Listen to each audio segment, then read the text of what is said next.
자, 여러분 안녕하세요. 네, 이번 시간은 국세기본법을 오늘 시작을 하도록 하겠습니다. 국세기본법이 뭔지부터 설명드리고 나서 이제 총칙에 대해서 설명을 할 건데요. 일단 그 교재 목차 보시면 아시겠지만 제 1장부터 시작해서 챕터 1부터 시작해서 챕터 10까지 내용이 10개의 단계로 구성이 되어 있고요. 이건 실제 국세기본법이라는 법의 체계랑 거의 비슷합니다. 자, 국세기본법이라고 하는 법이 시험 문제, 사실 세법을 시험 문제로 보는 각종 뭐 세무사 시험, 회계사 시험, 뭐 공무원 7, 9급 시험 이런 데에서 국세기본법은 빠지지 않아요. 우리 그 자격증 중에서 국가공인 우리 전산 회계, 전산 세무 관심 있으신 분들도 계시겠는데 그거와 관련돼서 그 한국세무사회 사이트 들어가시면 뭐 세무회계 관련된 시험도 있죠. 세무회계 시험에서도 그 2급에서부터는 조금 난이도 기본기 이상이 되는 시험부터는 국세기본법은 무조건 들어갑니다. 세무회계 3급은 기본법이 없고 세무회계 2급은 국세기본법이 추가가 되고 그래서 2급 정도는 따야 그래도 어느 정도 공부했다라고 이제 보거든요. 그래서 그 뭐 이제 사람에 따라 평가가 다르겠지만 이제 실무에서 어차피 자격증은 취업하실 때 보통 많이 쓰거나 뭐 나중에 뭐 승진하실 때 약간 그 가점이 부여가 되거나 이런 개념들이고 가장 이제 주된 목적은 취업이죠. 취업이라서 그러한 경우에 대부분 조금 어느 정도 괜찮은 자격증이다. 우리 증권관리사 상당히 괜찮은 자격증이죠. 근데 거기에 국세기본법이라는 법은 모든 세법을 통틀어 제일 중요한 법이라고 생각하시면 돼요. 그래서 이제 내용이 좀 어려울 수는 있겠지만 좀 재밌게 공부하셨으면 좋겠는데요. 자, 국세기본법이 뭐냐라는 거는요. 국세기본법의 개요를 보시면 나옵니다. 자, 국세기본법이라고 하는 거는요, 일단 국세기본법에서 목적을 규정을 하고 있는데, 이게 법에 정해진 거예요. 그래서 이게 심지어 우리 국가직 그 공무원 시험 있잖아요. 9급 공무원 시험에도 이게 나와요. 공무원들은 세법을 직접 해석을 해야 되기 때문에 법을 진짜 원문 그대로, 법조문이라고 하죠. 법조문, 원문 그대로 시험을 내는데 이게 나와요. 되게 중요한 지문이에요. 별건 없지만 뭐 대단히 어려운 내용은 아니지만 국세기본법이 뭔지를 이해하고 있어라라는 거를 시험 문제에서도 공무원 시험 문제에서도 참 물어보거든요. 그래서 이게 이제 국세기본법의 내용을 이해하기 위해서 앞으로 세부적으로 뭐 예를 들어 수정신고, 경정청구 이런 내용들을 이해할 때마다 제가 중요한 이제 포인트들을 잡아 드릴 건데 이제 그거를 할 때 이 법이 어떤 법인가를 자꾸 상기시켜 드릴 거예요. 이 법은요.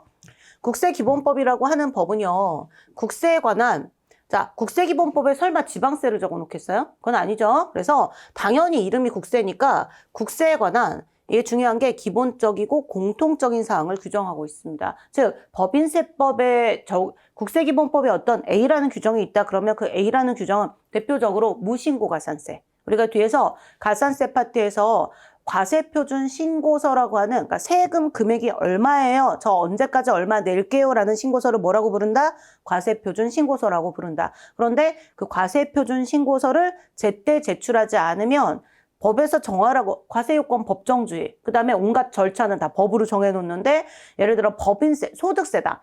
종합소득세 신고는 2023년에 번 돈에 대해서는 2024년 5월 말일까지 보통 신고를 해요.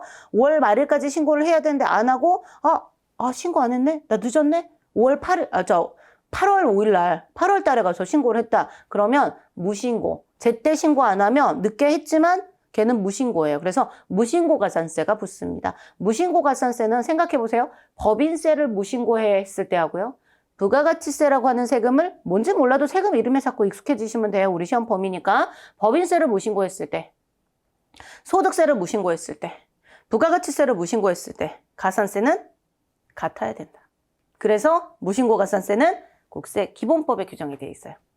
부가가치세 신고서를 쓸 때 무신고가산세를 내야 되는 경우가 있거든요. 신고서에는 무신고가산세를 적어요.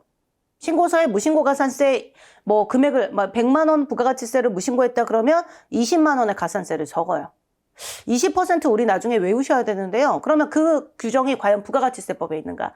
부가가치세법을 백날 뒤져도 아무리 뒤져도 무신고가산세 관련된 규정은 없습니다. 어디 있어요? 이분 국세기본법이 갖고 계세요. 그래서 국세에 관한 공통적인 사항 가장 기본적인 사항을 규정을 하고 있어서 국세기본법의 무신고가산세 규정을 법인세 무신고할 때도 적용하고 부가가치세 무신고했을 때도 적용하고 소득세 무신고했을 때도 적용할 것이다.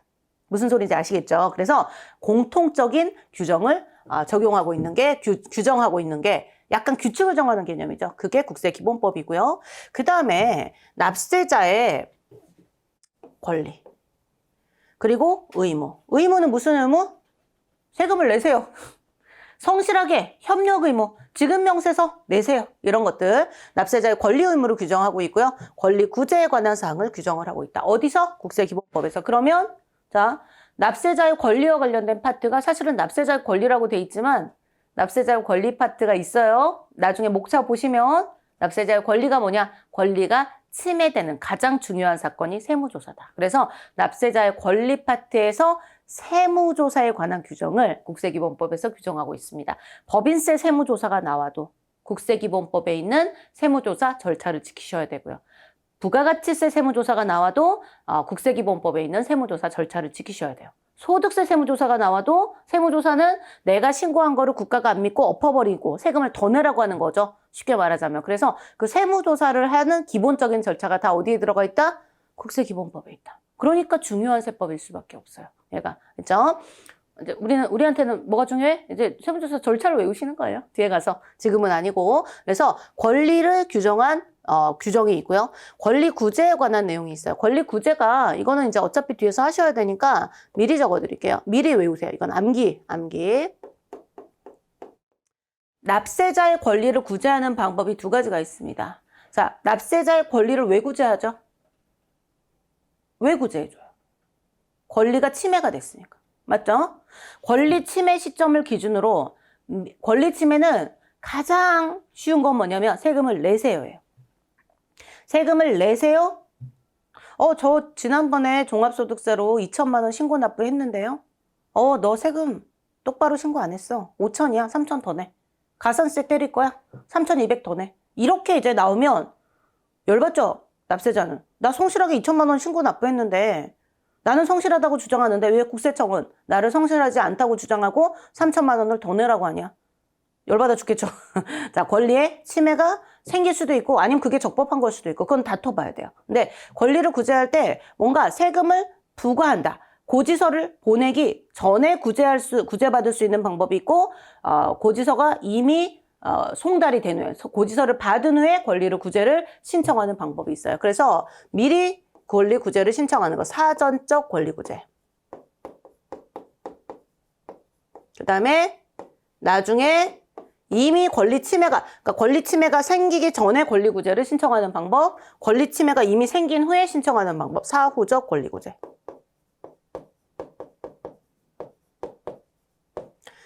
자, 사전적 권리 구제 이름을 외우셔야 됩니다. 이름만 외울 거예요. 뭐죠? 자, 세금을 내세요. 과세. 전.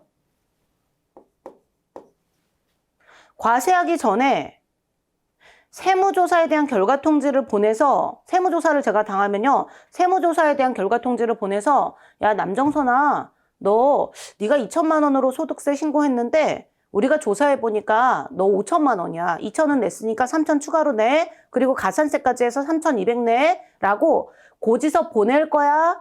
라고 미리 통지를 해줘요. 그걸 세무조사 결과 통지라고 하는데 그걸 받았어요? 아직 고지서는 안 나온 상태. 미리 안내문만 받은 상태에서 뭐야, 나 2천만 원인데 5천만 원 아닌데 이러고 저기요, 다시 한번 봐주세요. 다시 검토해 주세요.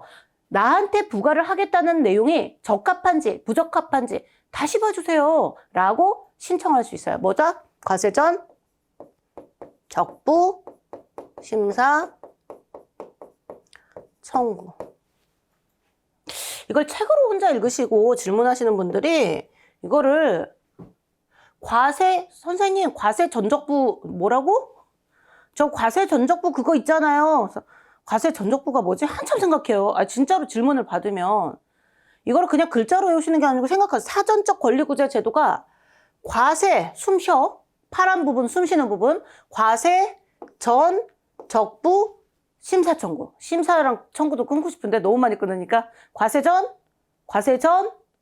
적부, 심사 청구. 과세하기 전에 그 과세가 아직 안 된 상태인데 과세하려고 하는 게 적합한지 부적합한지 다시 한번 심사해 주세요. 라는 개념이고요. 자, 사후적 권리구제가 뭐냐면 우리가 나중에 불복이라는 장이 따로 있어요.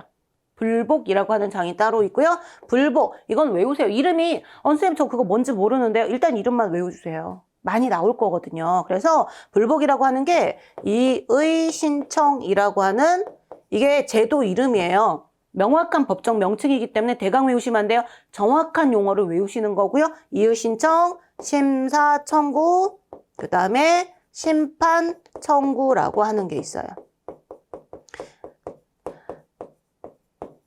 국가가 사후적 권리구제가 뭐예요? 국가가 저한테 세금을 더 내세요라고 고지서를 이미 부과한 거예요. 고지서를 보낸 거예요. 근데 나는 그거를 받아들일 수 없어. 나 국세청 상대로 소송 걸 거야. 여러분, 국세청은 정부기관이죠. 세무서장, 지방국세청장, 국세청장 하나의 조직이고요. 자, 그러한 세무서를 상대로 소송을 걸건, 국세청을 상대로 소송을 걸건, 행정기관을 상대로 소송을 걸었을 때 그 소송은 어느 법원으로 가냐면 행정법원으로 가요. 행정소송이라고 합니다. 국가기관을 상대로 소송을 거는 거는 행정소송이고요. 세금에 관해서 행정소송을 하려면 반드시 불복을 거쳐야 됩니다. 불복을 거치지 않으면 이의신청, 심사청구, 심판청구 중에서 가장 중요한 게 사실 심사청구, 심판청구인데 그냥 퉁쳐서 불복이라고 아직은 그냥 불복이라고 할게요. 불복 절차를 거치지 않으면 행정소송 못합니다. 너무 중요하죠. 그러면 불복 절차를 거치기 위해서 90일 이내에 일단 이의신청을 하시거나 90일 이내에 심사청구를 하시거나 90일 이내에 심판청구를 하셔야 되는데 그거 어떻게 하실 거예요? 국세기본법에 규정해놨어요. 그게 뭐예요? 납세자의 권리구제. 그래서 국세기본법에 규정되어 있는 법의 그 내용의 범위를 국세기본법의 주된 내용으로 아예 국세기본법의 정의라고 해서 아예 법에 적어놓은 거예요. 다 법에 적혀 있는 거예요. 책에 있는 내용 중에 법에 없는 건 거의 없습니다. 대부분 법에 적혀 있는 내용들이고요. 그래서 사전적 권리구제에 관한 사항이 국세기본법에 규정되어 있는데 사전적 권리구제 방법인 과세전, 적부, 심사청구 제도와 사후적 권리구제 제도인 불복, 줄여서 불복이지만 이의신청, 심사청구, 심판청구 제도를 앞으로 공부할 거다. 근데 이 자체만으로도 암기사항이에요. 권리구제 방법이 뭐가 있는가라고 하면 과세전, 적부, 심사청구, 이의신청, 심사청구, 심판청구인데 행정소송은 우리가 안 해요. 행정소송법이 따로 있거든요. 그래서 행정소송 가기 전에 필수적인 절차가 뭐다라는 것까지만 불복 절차에서 규정을 하고 있는 거예요. 절차를 위배하면 안타깝지만 소송 못 갑니다. 너무 중요하죠. 그래서 이 절차도 다 외우셔야 돼요. 자, 안 어려워요. 해보시면 별로 안 어렵고, 이제 넘어가시고요. 자, 그래서 당연히 공정한 과세, 공정하게 과세할 거예요. 좋은 말이잖아요. 조세 법률 관계, 예를 들어 소득세하고 법인세 간의 관계, 이런 것들을 명확하게 규정을 해주고 있다인데, 여기서 이제 조금만 좀 주의사항을 말씀을 드리자면, 여기 보시면 형평이라는 말이 있어요, 없어요? 형평. 국세기본법의 주요 내용에서 여기다 적어드릴까? 만약에 다음 중 국세기본법에 대한 글자 다시 쓸게요. 자, 다음 중 국세기본법에 대한 설명으로 올바르지 않은 것은 해가지고요. 국세기본법은 형평을 목적으로 한다. 그러면 맞다, 틀리다? 틀리다. 형평이라는 단어가 나오면 틀린 지문이에요. 저를 믿으세요? 믿으셔도 돼요? 이런 문제는 국세기본법은 거의 진짜 20년 가까이 법 조문 자체를 다 외우고 있고 시험 문제는 다 알아요. 웬만한 것들은. 그래서 형평이란 말 나오면 고민하지 마시고 국세기본법의 목적에서 형평 나오면 단어로 그냥 틀린 지문이에요. 되셨죠? 여러분 국세기본법이 있는데 국세기본법 말고 우리 시험 범위는 아니지만 어떤 법이 있냐면 국세징수법이 있어요. 무슨 법? 징수법. 징수법이 뭘까요? 세금을 안 내면 국가가 압류해버려요. 내 재산을. 그래서 그 압류한 재산을 매각해서 그 매각 대금으로 세금을 걷어가는데 그거를 징수 절차를 규정한 거. 납세자의 권리가 침해되기가 너무 좋잖아요. 그래서 절차가 굉장히 엄격하게 규정이 돼 있는데 그게 국세징수법. 그러면 국세기본법에서는 징수에 관한 사항을 얘기할 필요가 있다 없다? 없다. 징수법이 따로 있으니까. 그래서 징수라는 말이 나오면 틀리다. 두 개를 기억하세요. 자, 해서 국세기본법의 주된 내용은 그렇게 되고요. 일단 국세기본법은 어떤 성격을 가진 법인가? 자, 국세기본법. 자, 예를 들어서 과세표준 신고를 무신고했다. 신고서를 제출 안 하면 무신고고요. 무신고 가산세라는 페널티가 있어요. 돈으로 페널티를 주는 거예요.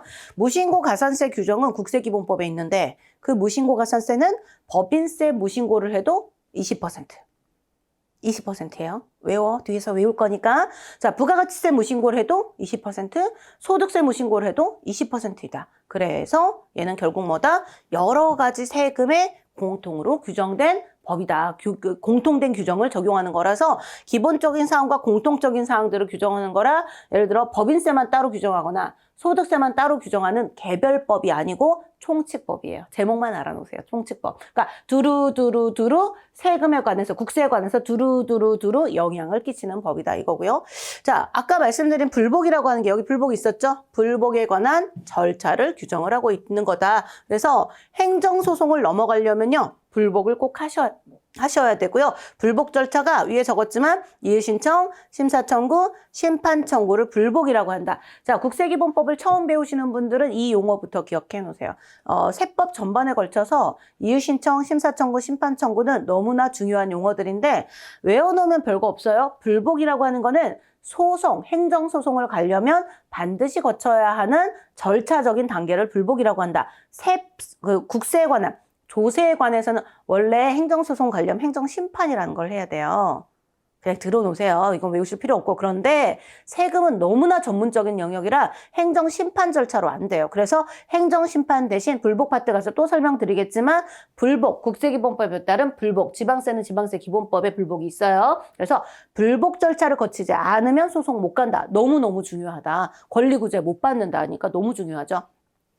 불복 절차가 뭐가 있다? 이의신청, 심사청구, 심판청구에 관한 규정이 있다. 라는 것까지만 기억하시고요. 뒤에는 그냥 일제 읽어보시면 돼요. 국세기본법상의 불복 또는 감사원법에 따른 심사청구를 하지 않으면 행정소송은 불가능하다.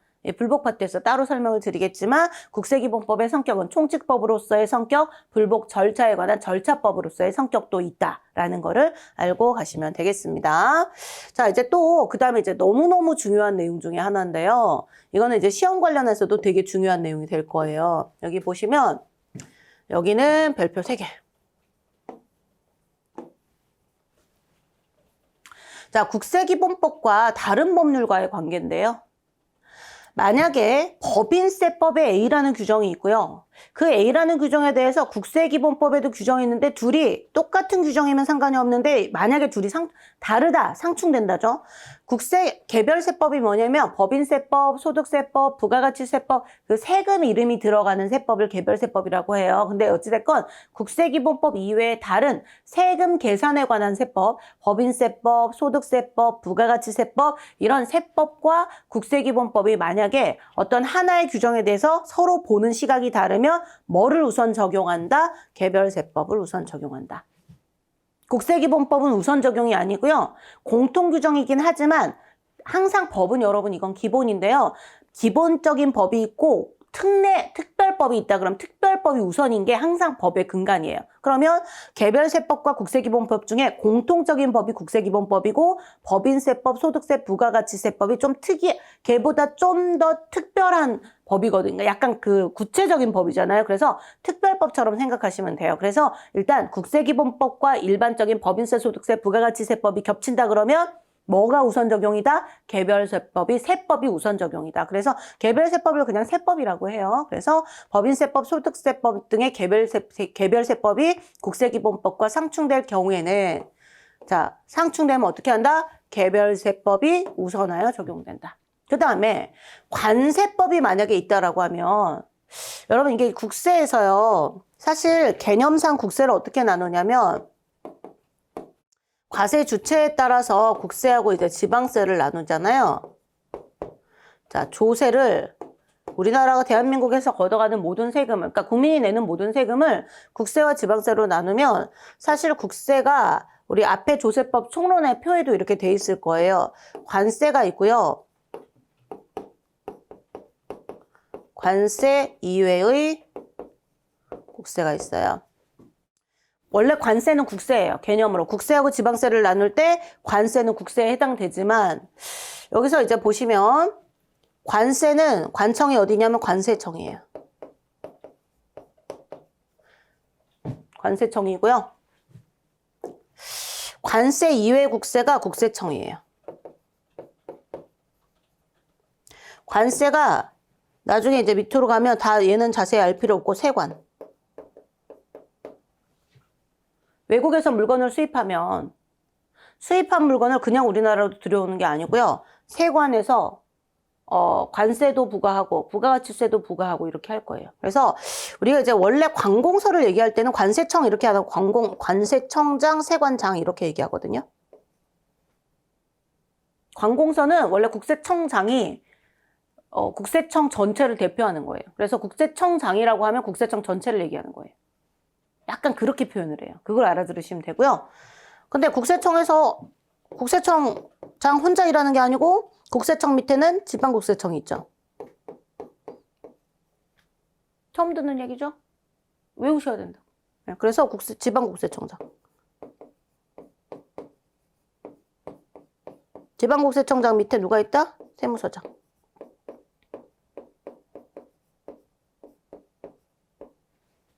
이렇게 있고요. 자, 관세 이외의 국세가 어디서 걷어가는 세금?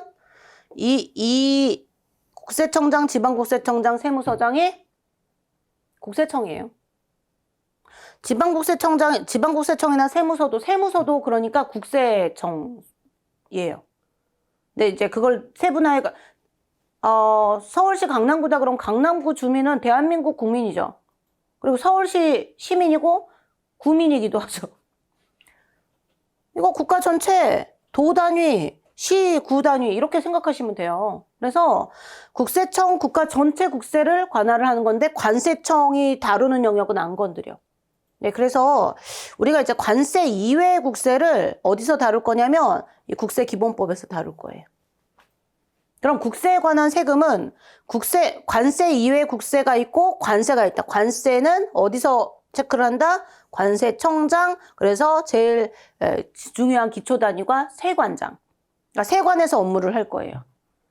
세관의 세관은 소속이 관세청이고, 그래서 개념상의 국세이지만, 개념상의 국세 중에서 우리는 관세 이외의 국세를 국세기본법에서 할 거다. 여러분께서 배우시는 국세기본법, 법인세법, 소득세법, 부가가치세법은 국세청에서 하는 업무예요. 관세는 관세가 따로 있습니다. 그래서 만약에 좀 지저분하니까 지울게요. 글씨를 엎어버려가지고.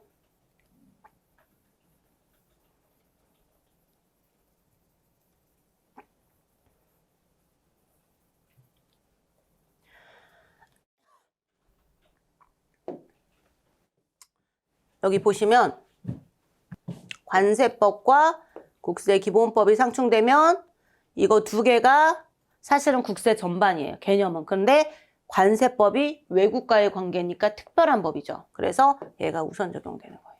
그래서 관세법하고요. 수출령 이름 다 안 외우셔도 돼요. 수출령 원재료에 관한 관세잖아요. 관세 환급에 관한 법이 따로 있거든요. 근데 관세를 걷는 법, 환급해주는 법. 됐어. 어찌됐건 관세 들어가면 걔네들이 국세기본법보다 우선이다. 이거를 정리를 하시고요. 자, 그래서 이게 이제 왜 그 말씀을 계속 강조를 했냐면 국세기본법에서 사용하는 용어가 국세에 관세가 들어갈까요? 안 들어갈까요? 아까 나눌 때 조세를 국세와 지방세로 나눴으니까 지방세는 빼고요. 지방세는 국세기본법에서 안 다룰 거예요. 그리고 원래 개념상의 국세에 관세와 관세 이외 국세가 있는데 지금 국세기본법은 국세청에서 관리하는 세금이니까 관세는 빼야 돼요. 관세는 관세청에서 할 거예요. 관세법이 따로 있어요. 그래서 국가가 부과하는 조세, 이게 지방세를 제외한 조세 중에서 소득세, 법인세, 상속세, 증여세, 종합부동산세, 부가가치세, 개별소비세하고 등등등이 있는데 사실 국세에서 결국은 국세기본법상의 용어에서 관세는 제외한다가 제일 중요한 게 되겠죠. 되셨죠? 자, 그래서 일단 이렇게 이제 보고 넘어가시고요. 뒤에 이제 연결이 돼 있는데 앞에 페이지랑 뒤에 페이지가 이제 잘라져 있어가지고 앞에다 먼저 적었어요. 국세에서 국세기본법상 용어의 정의에서 국세라는 말은 관세라는 말은 제외한다. 주세, 인지세, 증권거래세, 그리고 여러분 읽을 때 교통에너지환경세는 가운데 점이잖아요. 이게 법 이름이 하나예요. 그러니까 교통에너지 환경세라고 하는 게 우리가 알고 있는 기름에 묻는 유류세거든요. 교육세, 농어촌 특별세를 말하는데 본래 관세도 넓은 의미에서는 국세지만 자, 국세기본법에서는 뭘 하는 거예요? 국세청, 지방국세청, 세무서에서 걷는 세금. 관세는 관세청에서 걷으니까 국세기본법에서는 걔는 우리 영역 아니야. 너는 나가. 이렇게 하는 거예요. 그래서 관세를 포함하지 않는다. 이게 중요한 겁니다. 되셨죠? 하시고요. 그렇다면 여기에서 세법에서 그럼 국세기본법상 세법의 범위에 자, 이게 이제 법이 앞으로 어떻게 될 거냐면요. 이 법 또는 세법에 따라 국세기본법에 이렇게 적혀 있어요. 이 법 또는 세법에 따라 어찌고 저찌고 이렇게 적혀 있는데 이 법이 뭐예요? 국세기본법이니까 세법이라는 이름이 앞으로 나오면 세법이라는 이름이 나오면 국세기본법이라는 이름은 이 법 또는 세법에도 국세기본법이 있고 이 법도 있으면 이상하잖아요. 겹치잖아요. 그래서 세법이라고 말했을 때에는 국세기본법은 포함되지 않은 상태. 얘는 단독으로 이 법 또는 세법이라고 하면서 얘기를 할 거예요. 그러니까 국세기본법 안에서는 국세기본법을 이 법이라고 하거든요. 그래서 국세기본법, 그 다음에 지방세법, 관세법은 포함되지 않는다. 그래서 시험 문제 문장이 나올 때 국세기본법상 용어의 정의에 세법에 뭐 국세기본법이라는 용어가 들어가거나 뭐 관세법이라는 용어가 들어가나 지방세법이라는 용어가 들어가면 틀린 지문이 돼요. 그래서 참고가 별표 3개짜리 되셨죠? 자, 그래서 세법이라고 하는 거는 사실은 뭐냐면 자, 법인세라는 세금을 위한 법이 법인세법, 소득세라는 세금을 위한 법이 소득세법 이렇게 돼 있어서 걔네들을 개별세법이라고 불러요. 그래서 법인세법, 소득세법, 부가가치세법 우리 배워야 되잖아요. 그 법들을 개별세법이라고 하니까 앞에 페이지는 지금 잠깐 앞에 페이지부터 할까? 앞에 페이지에 보시면 여기 이제 국가가 부과하는 조세 중에서 보세요. 소득세 법 이름 붙이세요. 소득세법. 법인세법, 근데 상속세하고 증여세는 같이 묶어야 돼요. 그래서 상속세 및 증여세법, 종합부동산세법, 부가가치세법, 개별소비세법 하시고 그 다음으로 넘어가서 주세법, 인지세법, 증권거래세법, 교통에너지환경세법, 교육세법, 농어촌 특별세법 이게 개별세법이에요. 그러니까 개별적인 구체적인 세목의 법 이름을 붙이면 그게 개별세법인데요. 그거 말고도 또 뭐가 있냐면 자, 5개예요. 이제 2번 앞에는 5개라고 적어 놓으셔야 되고요. 그러니까 외울 때는 어떻게 외우면 된다? 개별세법 플러스 5개. 5개가 하나, 국세징수법, 조세특례제한법, 국제조세 조정에 관한 법률, 조세범 처벌법, 조세범 처벌 절차법이라는 5개의 그룹을 자꾸 외우시고요. 여기에 세법이라 함은 개별세법 플러스 5개를 말한다. 5개 잠깐만 국세징수법 뭐뭐뭐뭐 있었지 하시고 거기에 뭐가 들어가면 안 돼요? 세법의 범위에 국세기본법 들어가. 이건 개념이 아니고 용어의 범위를 정하는 거기 때문에 지방세법, 관세법 들어가면 틀린 지문이 된다. 그거는 시험 문제 포인트는 이 참고에 별표 치신 부분이 될 거예요. 나중에 연습해 보시면 되고요.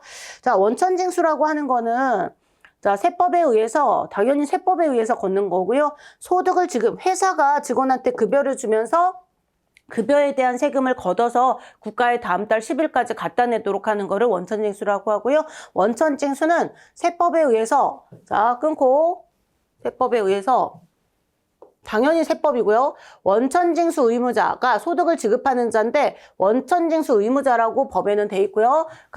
자, 국세를 어떻게 한다? 징수하는 것이다. 그냥 이렇게 돼 있어요. 이거를 여러분께서 표현을 바꾸시면 안 돼요. 법에 적혀 있는 거 그대로 이제 시험 문제 나올 거고요.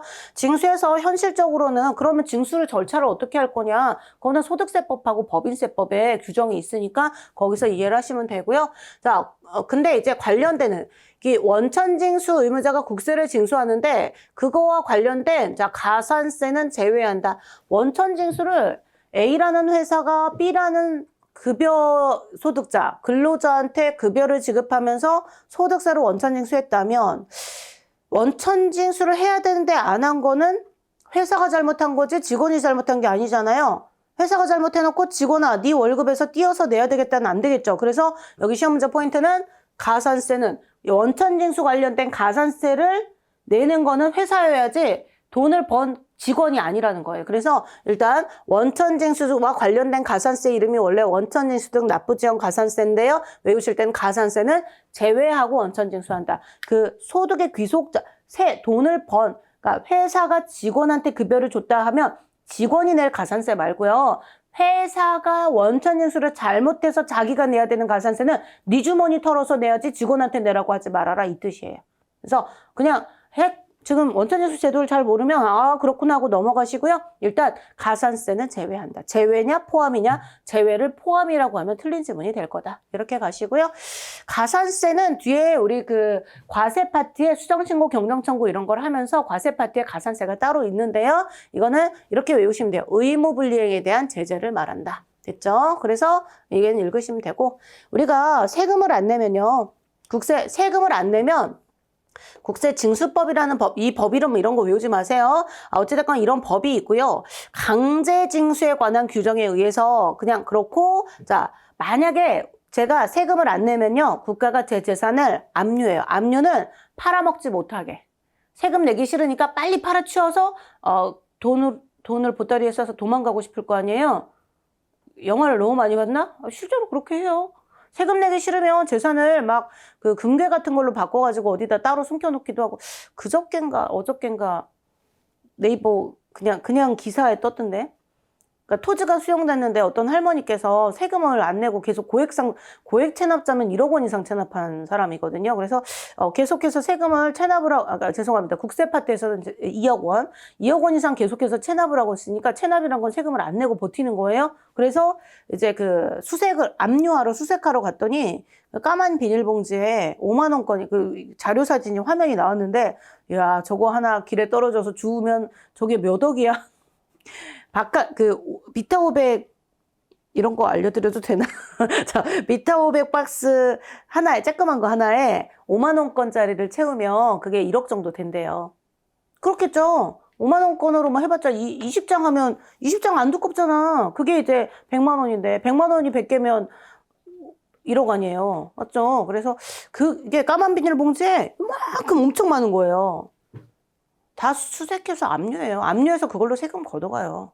법에 있어요. 어떤 법? 국세징수법. 이름은 몰라도 돼요. 우리가 징수법을 뭐 본격적으로 시험 문제로 내지는 않으니까. 그래서 압류를 해요. 근데 이게 자동차 압류다 그러면 주차장에 보관하시면 주차료 나오겠죠. 또 이게 이제 컨테이너 박스다. 수출용 컨테이너고 그 안에 뭐가 있다 그러면 크레인으로 들어서 옮겨야 되는데 쬐끄만 아주 작은 컨테이너 하나 들어 올리는데도 크레인 비용 뭐 몇십만 원, 몇백만 원 들거든요. 그래서 운반과 매각. 그래서 다 외우실 필요는 없고 압류와 매각, 시작과 끝. 압류 어찌고 저찌고 매각에 소요된 경비를 말하고요. 이게 이제 매각을 대행시키는 게 이건 상식으로 알고 계세요. 한국자산관리공사라는 게 있어요. 그냥 우리가 영어로 캠코라고 하거든요. 몰라도 되는데 상식이 풍부해져. 세법을 공부하시면 그 한국자산관리공사라는 공기업이 있어요. 거기가 국가의 자산을 압류한 재산을 매각해 주거나 국가의 재산을 관리하는 업무를 이제 뭐 모든 업무는 아니지만 그게 이제 메인 업무예요. 주된 업무 중에 하나고요.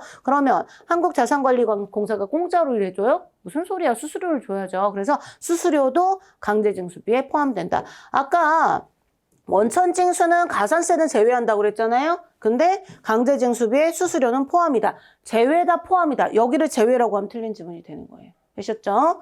하시고 이걸 이제 외우시면 되고요. 그 다음 공과금이라고 하는 거에 용어를 조금 기억을 하셔야 되는데 이 공과금이란 원래 여러분 은행에 제가 돈을 안 갚으면 내가 은행에 돈을 안 갚으면 은행이 직접 우리 집에 찾아와서 재산을 압류하면 그거 조폭이에요. 그렇게 못해요. 그거 불법이에요. 어떻게 하셔야죠? 제가 은행한테 돈을 빌렸는데 은행이 돈을 안 갚잖아요. 그럼 은행이 저에 대해서 법원에다가 경매 신청을 해요. 그래서 법원에서 내 재산을 팔아서 그 돈으로 은행한테 이제 은행의 채권을 확보할 수 있게 도와주는 거거든요. 이 제도를 알고 계세요. 그런데 그래서 스스로 자력 집행, 그러니까 은행이 만약에 제가 돈을 안 갚았을 때 법으로 은행이 저한테 직접 돈을 가서 받아낼 수 있다 그러면 진짜 엄청난 범죄가 많이 일어나겠죠. 가서 막 이렇게 멱살 잡고 때리고, 가둬놓고, 막, 이런 조폭 세계 그게 이제 일상생활이 되면 안 되잖아요. 그렇게 하면 안 돼요. 자력집행은 안 돼요. 근데 자력집행은 국가만 할 수 있어요. 세금을 안 냈을 때 할 수 있는 거예요, 원래. 그래서 제가 국세청에 세금을 안 내잖아요. 국세청에 세금을 안 내거나 특별시나 구청 이런 데 지방세를 안 내면 국가나 지방자치단체가 법원에다가 부탁할 필요가 없죠. 본인들이 국가기관이잖아요. 지방자치단체들도 하나의 작은 정부기관이고. 그래서, 자, 세금에 대해서는요, 우리 국세징수법에 의해서 압류 매각을 직접 할 수 있어요. 법원을 거치는 게 아니에요. 그게 강제징수 절차고요. 강제징수에 소요된 그 각종 비용이 강제징수비가 되는 거고, 공과금은 뭐냐면 국세징수법에서 규정하는 강제징수의 예에 따라 징수할 수 있는 채권까지. 그러면 강제징수가 뭐냐면 압류하고 매각하는 거예요. 직접 압류 매각, 법원을 거치지 않고 직접 매각을 하는 건데, 그 중에서 자, 국세, 관세, 임시수입, 부가세 이름 몰라도 돼요. 지방세와 이에 관계되는 강제징수비. 자, 중요한 게 제외. 즉 이게 무슨 얘기냐? 세금도 아닌데 세금처럼 압류 매각을 할 수 있는 게 있어요. 대표적으로 국민연금 안 내면 국민연금관리공단은 법원을 거치지 않고 압류해버려요. 왜? 법에 있거든요. 국세징수법을 준용한다. 그래서 사실은 일반 채권인데 세금도 아닌 놈이 세금처럼 법원의 도움 없이 압류, 법의 규정을, 법에서 권한을 허용해 준 거예요. 그래서 이 국민연금이나 건강보험료 같은 것들은요, 자, 공과금이라고 부르는데 공과금의 정의가 뭐다? 세금도 아닌 게 압류 매각할 수 있는 것들이다. 이렇게 이해하고 넘어가시면 되고요. 자, 우리가 7번하고 8번을 구분하게 공부를 하셔야 돼요. 자, 납세무자라 함은, 납세자라 함은 앞에, 뒤에를 잘라서 여기 있는 거를 뒤에 붙이고 여기 있는 거를 각각 A, B, B'를 A하고 B'를 붙여가지고 틀린 지문 만들고 B하고 A-, 그러니까 여기가 A-고 여기가 B-면 어떻게 해버린다? 이렇게 섞어버린다. 그럼 틀린 지문을 찾으실 수 있어야 돼요. 찾는 방법은 공식을 하나 외우시는 거예요. 의무자 플러스 의무자이다. 자, 의무자와 의무자를 더한다. 시험 문제를 풀 거예요. 이건 지금 용어의 정의가 시험에 나올 수 있거든요. 자, 의무자와 의무자이다. 이게 무슨 소린가? 자, 납세 의무자와 징수 의무자를 합하면 뭐가 된다? 납세자가 된다. 우리가 궁금한 건 뭐냐면 사실 납세자냐 납세 의무자냐가 중요한 거거든요. 근데 보세요. 의무자와 의무자를 더한다면 납세 의무자와 납세 의무자 말고 다른 의무자를 더할 거예요. 그러면 납세 의무자의 범위 안에 징수 의무자는 자, 의무자와 의무자를 더해야 되니까 징수 의무자는 얘랑 별개 거니까 제외가 되겠죠. 그래서 국세를 징수하여 납부할 의무를 제외한다. 이렇게 되는 거예요.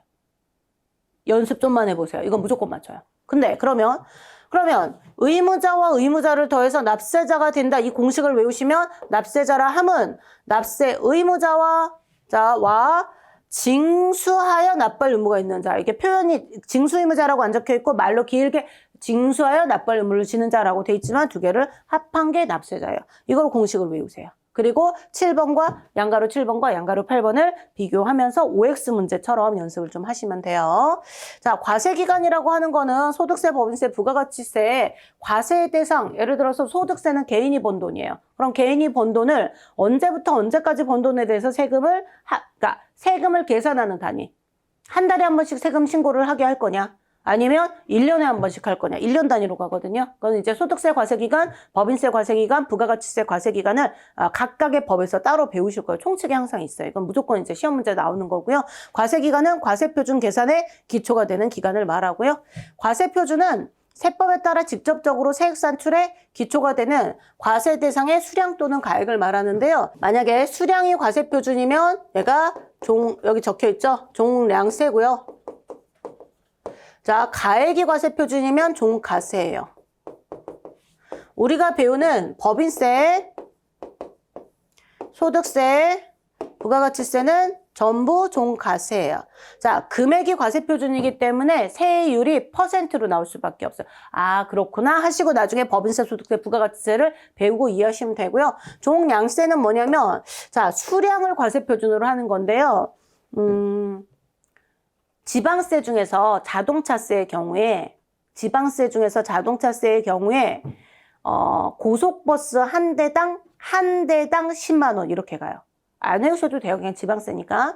근데 국세 중에서는 예를 들어 개별 소비세가요. 그 가구가 개별 소비세는 사치성, 부가가치세랑 좀 달라서 사치성 재산에 대해서 부과하는 세금인데요. 사치성 재산, 고급 가구가 한 세트가 1조고요. 가구 하나, 뭐 옷장 하나, 이게 1개예요. 한 개 가격이 500만, 가구 하나가, 침대 하나가 500만 원 초과하면 500만 원 넘으면 고급 가구로 쳐요. 그래서 고급 가구면 500만, 예를 들어 침대가 700만 원이다 그러면 고급 가구거든요. 그래서 500만 원 빼고 200만 원에 대해서 개별 소비세를 개당 얼마 이렇게 부과할 거예요. 그래서 개당 몇 퍼센트도 있고 개당 얼마, 리터당 얼마 이런 것들이 있어요. 그래서 개별 소비세에 일부 종가세, 종량세 규정이 섞여 있어요. 종량세하고 종가세 개념만 아시면 돼요. 근데 법인세, 소득세, 부가가치세는 종량세이다 하면 맞아 틀려? 틀린지 뭐 그것만 찾으시면 돼요. 그래서 법인세, 소득세, 부가가치세는 종량세가 아니고 종가세이다 하시면 되고요. 자, 과세표준 신고서가 당연히 과세표준을 적어서, 과세표준과 세금을 적어서 신고하는 신고서를 의미하는 겁니다. 법정 신고기한은 각 세법에 대해 제가 상식적으로 알고 계시라고 한 거니까 넘어가시면 되고요. 여러분 11번과 12번을 비교하시면 시험 문제로 나오면 과세표준 신고서 하면 과세표준을 신고한 거고요. 수정신고서는 수정한 거예요. 수정신고 배울 거예요, 뒤에서. 네, 수정신고, 경정청구, 기한후 신고라는 과세 파트가 따로 있거든요. 그때 배우면 뭔 소린지 아는데 문장으로 시험 문제 대비하면 보세요. 수정신고서에 수정하는 신고서니까 시험 문제가 어렵지 않죠. 이거 못 찾으시면 안 돼요. 됐죠? 하시고요. 법정신고기한은 과세표준 신고서를 제출할 기한을 법정신고기한이라고 하고요. 자, 이제 시험 문제에 나온다 그러면 세무공무원이 조금 이슈가 될 거예요. 자, 세무공무원은 별표 3개. 자, 국세기본법에서 말하는 세무공무원이란 일단 여기서 말하는 세무공무원이 뭐예요? 국세기본법에 있는 용어의 정의잖아요. 국세기본법은 어느 관청이 일할 때 필요한 법이다? 국세청, 지방국세청, 세무서가 사실 그냥 넓은 의미의 국세청에 다 포함되는 거예요. 그러니까 세무서에 근무하다가 강남세무서 근무하다가 서울지방국세청 가기도 하고요. 강남세무서 근무하다 서울지방국세청 근무하다 다시 종로세무서 갔다가 국세청 본청이라고 하는데 세종시에 있거든요. 같은 공무원이에요. 같은 조직이에요. 그래서 국세청, 지방국세청, 세무서. 그러면 국세청을 말할 때 이 공무원은 국세청장, 지방국세청장, 세무서장, 그리고 소속 공무원이니까 거기 있는 직원들 전부 다 얘기하는 거죠. 그런데 이게 그래서 1번은 찾기 어렵지 않은데요.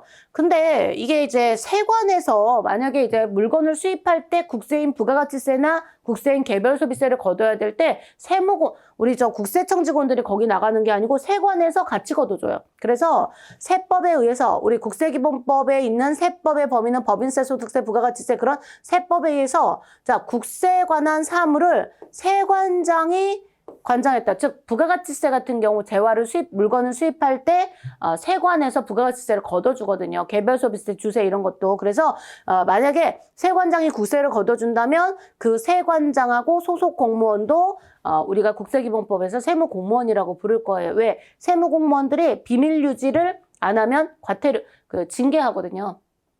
좋은 얘기가 아니에요. 국세에 관하게 엄격하게 해석해라. 안 그러면 너네도 같이 징계 먹는다. 이 개념이에요. 그래서 일단 용어의 정의로는 우리가 동그라미 1번만 생각하기가 쉬운데 동그라미 2번이 있다 보니까 말 문제를 내기가 좀 쉽다는 거죠. 이렇게 해놓고요. 전자신고는 우리가 그냥 일반 실무에서는 홈택스라고 하는데 홈택스를 정보통신망, 국세정보통신망이라고 하거든요. 그래서 정보통신망을 통해서 과세표준 신고서를 제출하는 거를 전자신고라고 합니다. 15번, 16번은 읽으시면 내용이 어렵지 않으니까 잘 하실 수 있을 거예요.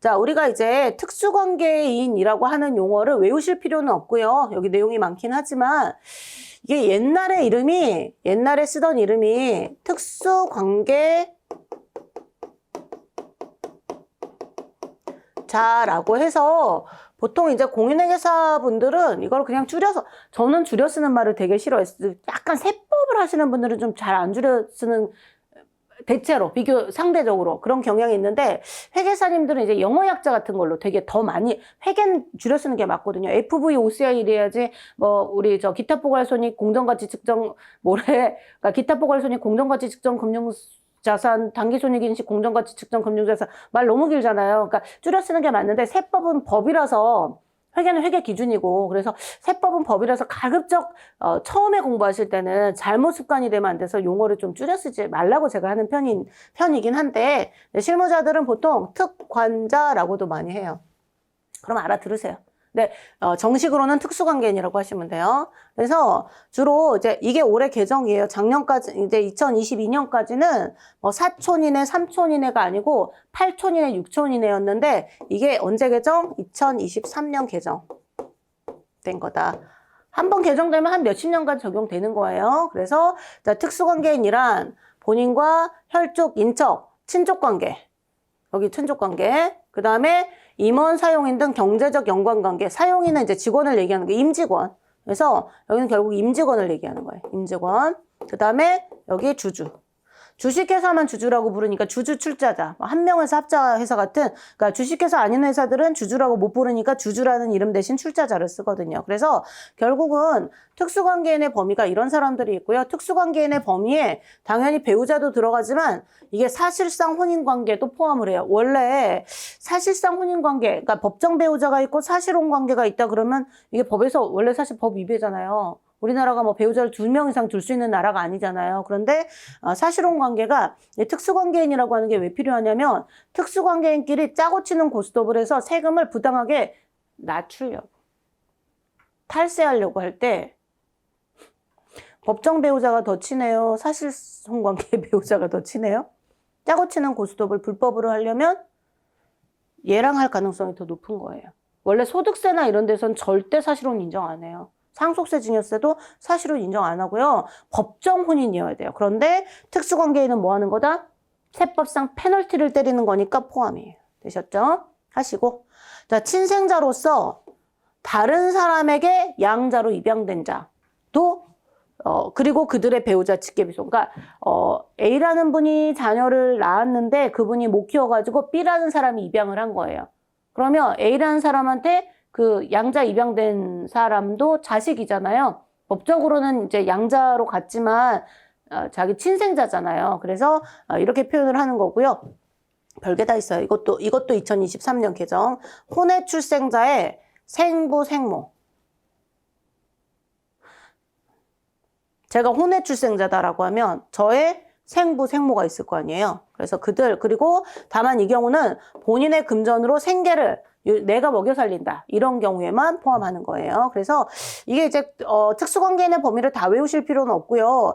그러니까 가족, 임직원, 주주 이렇게 외우시되 가족의 범위는 조금 이제 지금 당장은 다 못 외우더라도 정리를 좀 해놓고 이거밖에 없으니까 5개밖에 없으니까 뭐 4촌, 3촌은 6촌, 8촌으로 바꿔서 나올 수가 시험 문제 내기 좋거든요. 그래서 특수관계인의 범위를 기억해 놓으시고 여기는 임원, 사용인은 그냥 임원과 사용인이 직원 얘기하는 거예요. 임원, 직원. 그 다음에 주주라든가 출자자 나머지는 그냥 일단 넘어가시면 됩니다. 그리고 여기에 우리가 이제 지배적인 영향력이 뭐냐라고 하면 이게 30% 출자를 한 법인을 얘기하는 건데요. 그냥 30%가 밑에도 있는데 내려갈까? 그래서 밑에 이제 그 지배적인 영향력 밑에를 그냥 체크할게요. 지배적인 영향력이다라고 하면 자, 지배적인 영향력이다라고 하면 발행 주식 총수의 자, 30% 이상을 출자했다.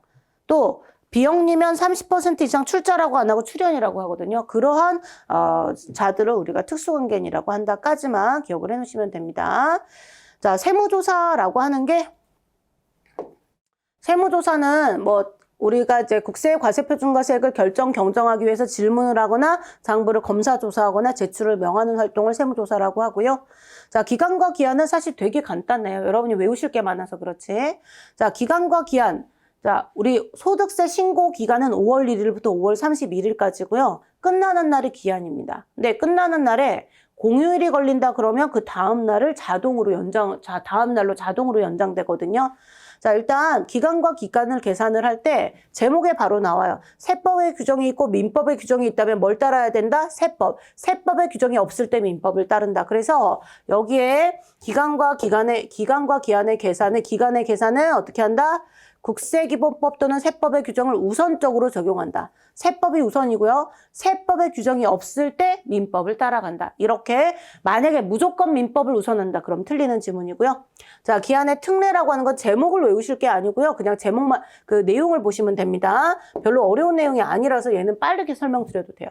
만약에 5월 31일까지 종합소득세 신고를 하라고 그랬는데 5월 31일이 일요일이면 어떡할까요? 그 다음 날을 기한으로 하는 거예요. 그래서 신고 등의 기한이 만약에 공휴일이거나 대체 공휴일이거나 토요일이거나 근로자의 날, 당연히 이제 일요일도 포함되는 거예요. 여기 이제 여러분 공휴일이 빨간 날이라서 일요일도 포함되는 건데 여기다가 일요일도 적어 놓으세요. 혹시 헷갈리면 안 되니까. 그래서 공휴일, 대체 공휴일, 토요일, 일요일, 근로자의 날. 이 5개에 걸린다. 그러면 어떻게 한다? 그 다음 날을 기한으로 한다. 다음 날이 없으면 틀린 지문이에요. 그래서 종합소득세 신고기한이 5월 31일이 일요일이다. 그럼 다음 날인 6월 1일이 신고기한이 되는 거예요. 그래서 공휴일이 원래 빨간 날이라. 근데 사람들이 이제 공휴일이 그럼 일요일이 공휴일이냐 아니냐 궁금하실 수가 있으니까 일요일도 포함. 그래서 다시 공휴일, 대체 공휴일, 일요일, 토요일, 근로자의 날은 어떻게 한다? 다음 날을 기한으로 한다 하시면 되겠고요. 자, 국세정보통신망을 통해서 전자신고나 전자납부를 하려고 했는데 자, 국세정보통신망이 어떻게 됐다? 장애로 가동이 정지됐다. 그럼 어떻게 해야 돼요? 복구해야 되죠. 그래서 복구하고 복구된 날에 외울 때 복구된 날에 다음 날, 여기도 다음 날이 포인트예요. 그래서 내용이 어렵진 않습니다. 그래서 이렇게 알고 넘어가시면 되겠고요. 이것도 이제 시험 문제 나오면 풀어보시면 느낌이 오실 거예요. 자, 서류 제출의 효력 발생 시기는 이거는 이제 제가 보시면 자, 우편 신고나 전자 신고를 했을 때 서류 제출. 여러분 제가 편지 봉투를 들고 다니면서 친구한테 안 주면 의미가 없죠. 친구가 받아야죠.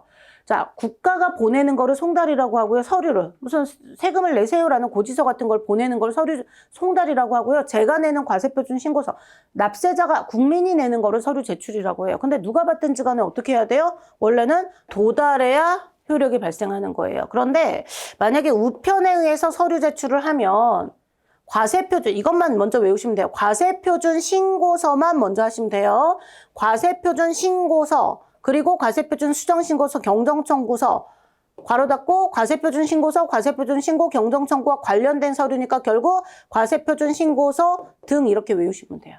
과세표준 신고서 등을 제출할 때 N은 우편으로 제출할 때 어떻게 한다? 우편 날짜 도장에 찍힌 날. 이게 이제 통신 날짜, 우체국에 접수한 날이 표현하면 우편 날짜 도장이에요. 그런데 이게 찍히지 않았을 때, 찍히지 않았거나 분명하지 않을 때는 어떻게 한다? 자, 발송한 날이에요. 발신주의 특례라고 합니다. 그래서 보낸 날 기준으로 판단을 하겠다는 거고요.